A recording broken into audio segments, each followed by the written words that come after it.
Me pregunto hoy cómo sería España, cómo estaría España si ahora gobernase Vox, el partido de extrema derecha.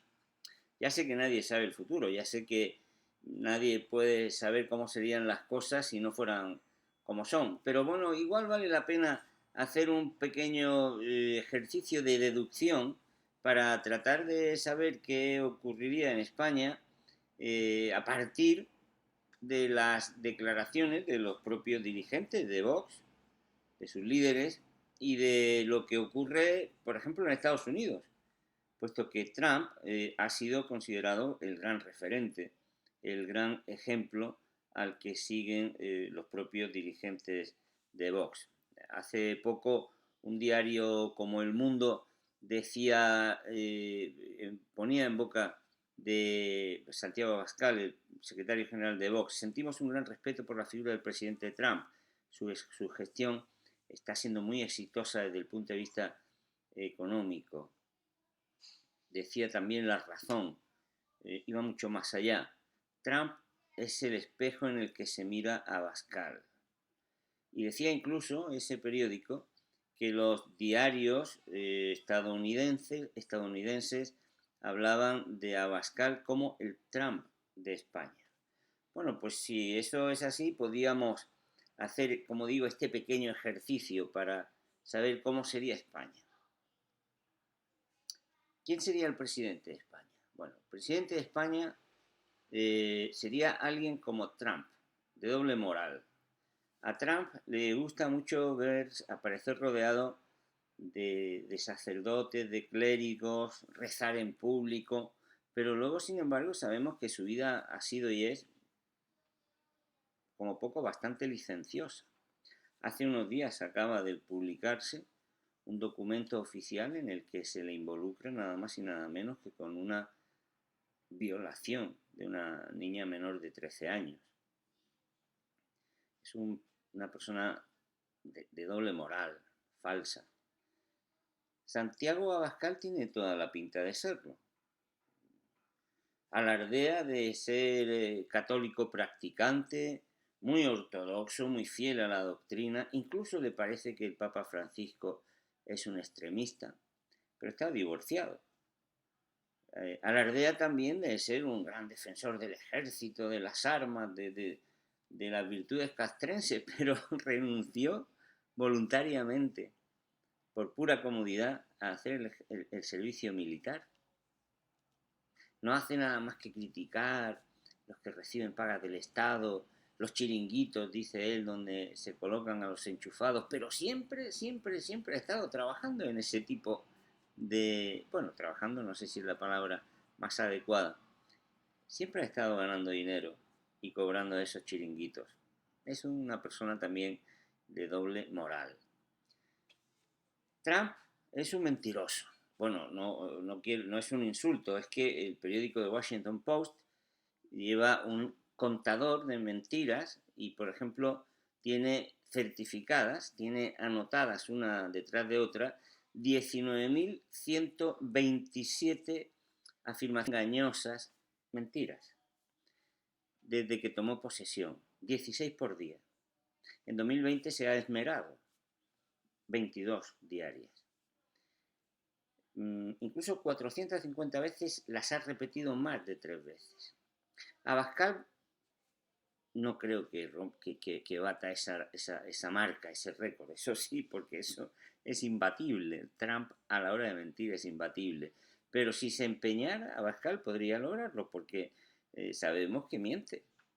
Por ejemplo, en el último debate electoral se le contabilizaron 10 mentiras. Hace poco estuvo en un programa de televisión en Telecinco y se le contaron 7 mentiras. Y basta entrar en un navegador en internet y poner mentiras de Abascal para comprobar que es súper habitual que diga esas mentiras. ¿Cómo trataría Vox a los españoles?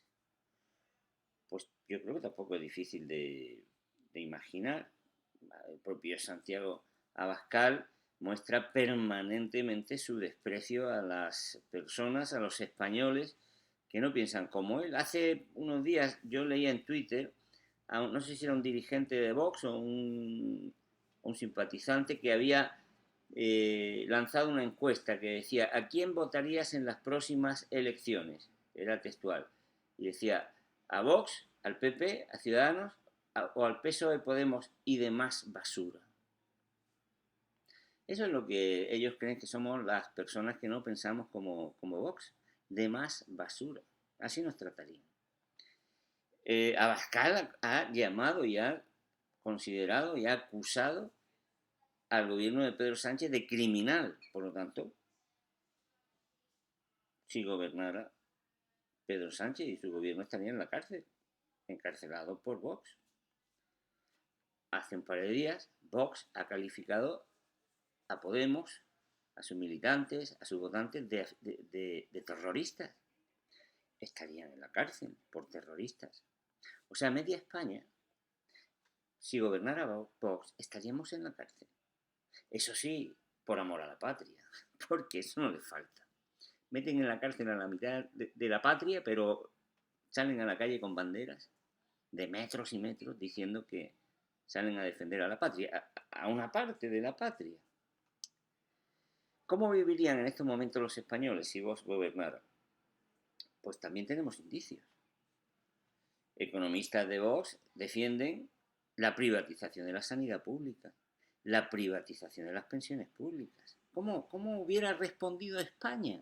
¿Cómo hubiera respondido España? ¿Qué hubiera pasado en España si no hubiéramos tenido sanidad pública en esta pandemia? El 90% o más de las personas mayores estarían en situación de pobreza si no hubiera pensiones públicas.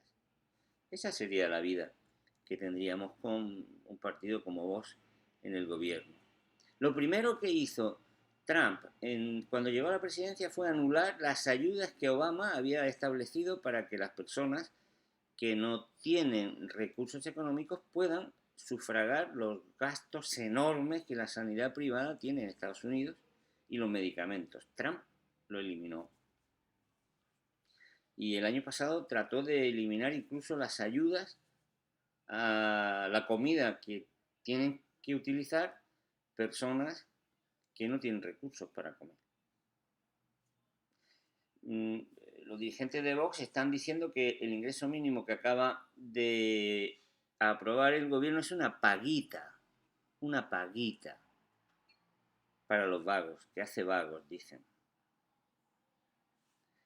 Las eliminarían.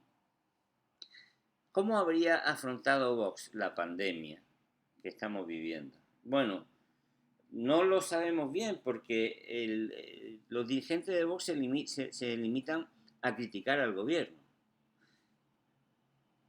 Decía que no tenía que haber confinamiento. Cuando hay confinamiento dicen que tenía que haber sido antes. No hay manera de saber ellos qué hubieran hecho. Que es lo honesto, lo honrado, ¿no? Decir, mire, yo en este momento haría esto.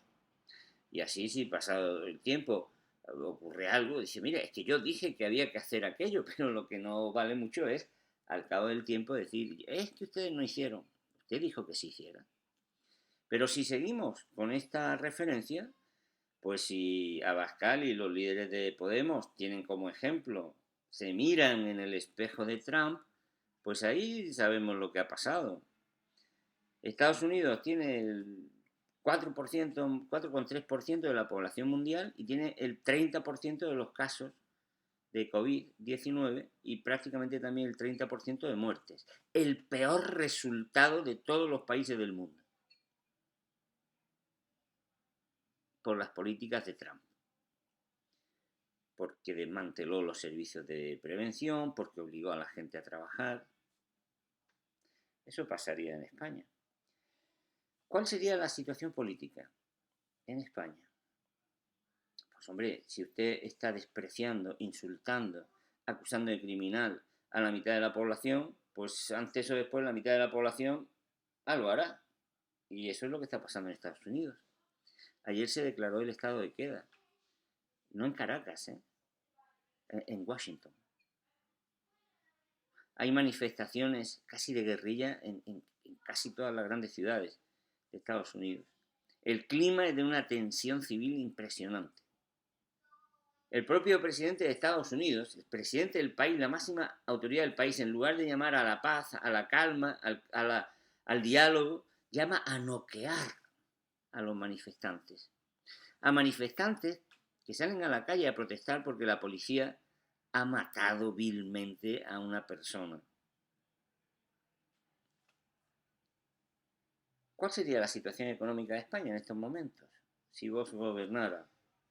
Bueno, pues si tomamos como referencia a Estados Unidos, lo cierto es que allí se han perdido en un par de meses 40 y algo de millones de empleos, que tienen la recesión más grande de su historia, que los precios de los alimentos están subiendo en solo un mes el 2,6%, el pollo fresco el 12%, los huevos y la carne el 4% en un mes. De los millones de personas que han perdido el puesto de trabajo, y muchos no lo han perdido porque no podían dejar sus trabajos, porque no tienen ni seguro de desempleo, ni se pueden pagar la atención sanitaria, ojo con eso, pues prácticamente de esos 40, alrededor de 10, todavía no han recibido la ayuda del desempleo. Y ojo que la situación económica de Estados Unidos no es mala ahora, solo con la pandemia. Es que antes de la pandemia Donald Trump ya había elevado la deuda al más alto nivel prácticamente de toda la historia. ¿Qué medidas económicas contra la pandemia hubiera tomado Vox? Pues tampoco lo sabemos porque no lo dicen. Pero si no lo dicen por algo, ¿verdad? El que tiene propuestas políticas de las que no tiene por qué avergonzarse, lo dice claramente. ¿Por qué no lo dice Vox? Ya eso es sospechoso, ¿verdad? Pero ¿qué ha hecho Trump? ¿Qué es su espejo? ¿Qué es su referente? ¿Qué es su ejemplo?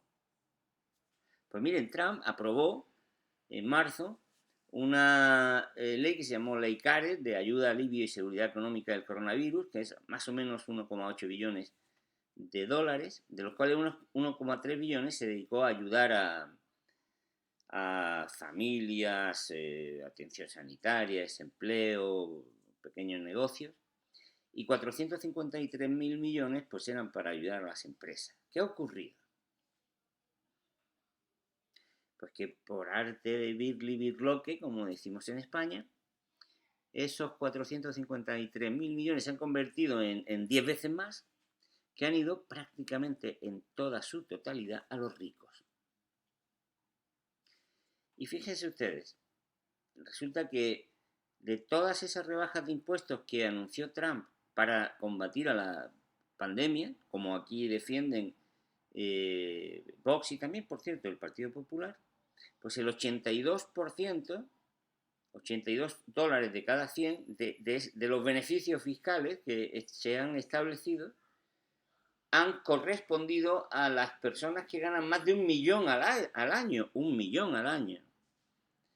En suma, pues fíjense, resulta que las ayudas de Trump para combatir la pérdida de ingresos que ha supuesto la epidemia, pues han significado 1.200 euros para las personas ya adultas mayores de 18 años, 500 euros para los menores y 1,6 millones de dólares de media para los que ganen 1.000.000 de euros al año. Eso es lo que podríamos esperar aquí. De hecho, el Partido Demócrata, ante la incapacidad de estos programas, que claro, están volcados solo en combatir a los ricos, en combatir, perdón, a la pandemia, ayudando a los ricos, y así desde luego no se combate a la pandemia, el Partido Demócrata ha pedido un refuerzo de ese proyecto, pero Trump se niega y a lo sumo dice, no, hagamos una rebaja en el impuesto sobre la nómina. El impuesto, una rebaja que sería de unos 800 y pico mil millones de dólares, de los cuales el 65% beneficiaría solo al 20% con ingreso de nómina más alto. ¿Saben cuál ha sido la consecuencia de esto? Pues una paradoja. Una paradoja fácil de prever. La recesión en Estados Unidos es la más grande de la historia La pérdida de empleo en Estados Unidos es la más grande de la historia. La gente sin ingresos posiblemente sea el número de gente sin ingresos la más grande de la historia. Pero eso sí, las familias más pudientes se están embolsando una cantidad de dinero enorme y las grandes empresas han visto aumentar sus depósitos en los bancos en una cantidad más o menos de $1 billón, 1 millón de millones. Y el ahorro, lógicamente, de las familias más pudientes también está en el nivel más alto de los últimos 50 años. Esto es lo que yo creo, por un ejercicio de deducción, esto no es científico, ¿no? Pero bueno, es un pequeño ejercicio de deducción lo que pasaría en España si gobernara Vox. Si gobernara Vox, si gobernara en España un partido que ha hecho del enfrentamiento civil, del desprecio a los demás, de la violencia, una bandera, que se envuelve en la bandera de España, pero que luego desprecia, insulta y ataca a la mitad de los españoles que no pensamos, o más, que no pensamos como ellos. Porque no solamente somos gente de izquierda quien no piensa como esa extrema derecha. Yo creo que vale la pena pensar. Saquen ustedes las conclusiones que quieran de estos datos que les he dicho, de este pequeño ejercicio de deducción que yo he hecho. Saquen ustedes la conclusión. Pero yo estoy seguro de que, sea cual sea la conclusión concreta, una sí que van a sacar. Y es que vale la pena hacer todo lo que esté en nuestras manos para defender la democracia, para defender la libertad, para defender el progreso, para defender la paz, para defender el bienestar de los españoles. Y eso solo podemos conseguirlo si las personas de bien, que no son solo la gente de izquierda, no, las personas de bien circulan por el camino del respeto, de la concordia y de la paz. Si no se separan ni medio centímetro de ese camino, por mucho que nos empujen al camino de la violencia, del enfrentamiento, de la agresión, del insulto, los enemigos de la paz, los que creen que solo ellos son los dueños de la patria, los que creen que solo ellos son los dueños de la verdad, los que se creen que solamente ellos son los dueños de los valores que vale la pena defender. Vivimos en sociedades desiguales, con conflictos, con intereses distintos, pero no nos apartemos ni un centímetro del camino de la concordia, del respeto y de la paz. Es la única manera de enfrentarnos a los bárbaros. Hace falta enfrentarse a ellos, pero hay que enfrentarse a ellos con dignidad, con respeto, con concordia, con paz. No nos salgamos de ese camino y el futuro será de las gentes de bien.